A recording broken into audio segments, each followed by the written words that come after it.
I need to say something personal that might offend some people. I hope it doesn't and probably won't, but I don't like the auto features in Adobe Photoshop. I'm sorry. I don't like them. Why? Because I like control. Auto does what it thinks is right to the image, and I would rather control that myself. So these buttons up here are not ones I'm a big fan of. Now, they haven't really improved much over the years, but they're there. I even make fun of these in my classes at university. I will tell students that they're there for people who don't know how to control the program. That they buy a program like Photoshop because they've heard the verb Photoshop it, and they assume it's an easy process. They open a photo up, they stare at this menu system and these pull downs and all this stuff, and it's like a deer in the headlights. They don't know what to do.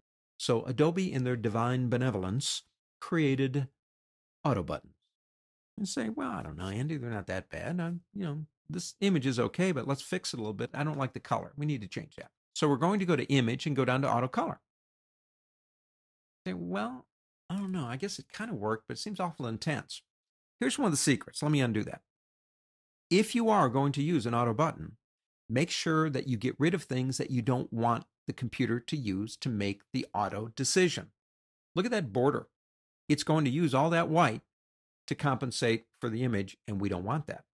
One of the things you can do is crop it out, or we could pick up our rectangle tool, and we'll get right up here in the corner, and we'll literally select everything but the border. The auto commands work on selection. I don't have to get rid of the border. I can.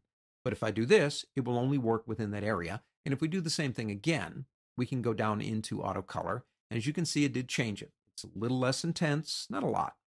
It's a little less intense because it's not using all that white to make the calculation. One of the tricks about auto is they will work with everything that they see. If you don't want to correct everything you see, then select the areas that you want to change. Point number one. Let's go to this image. This one's going to be difficult. It was shot in Paris, kind of a gloomy day, but it's a nice photograph. I don't want to lose it. I need more contrast. Now, we don't have a border. That's cool. So I don't have to select anything. But there's so much sky involved in here and that dome with all that gilding on it that when I try to do something like an image auto contrast, way too much. Again, it's auto. That's all it's going to do. You can't change that. I could make selections. I could do other things. Is there a way for me to maybe adjust the auto features? And believe it or not, there actually are. We have to start kind of in a roundabout way. Actually go into your layers palette and go down to the half moon icon and select levels. Doesn't matter. Select levels or curves. See the auto button right here? That auto button is the same thing as clicking the auto color under the word image. Don't click it. Hold down the Alt key, Option key on a Mac, and then click the auto button. It will open up the auto color correction options. Your algorithms are enhanced monochromatics, which would actually have been better for this image because it's such a cloudy day. Enhanced per channel contrast, which would be better for images that have good contrast already. Fine light and dark colors, which again might work better on this image than the one that's already chosen. Snap neutral midtones would probably work good on this image to help pop my contrast without changing my colors. And here you've got colors and clipping. Shadows and highlights are clipped to a 0.10. What does that mean? That means nothing in the image will go to a pure black or pure white. That's a good thing. Some images require a little bit more. Your midtones is where it snaps to find color, and it usually neutrals the colors, and then it starts at a 128. And let me go ahead and open this one. Click it. 128, 128, 128. So it's going to look for the middle neutral and help to correct the color. You can switch these out. It is good, I will admit. It is good for creating and changing things like color casts.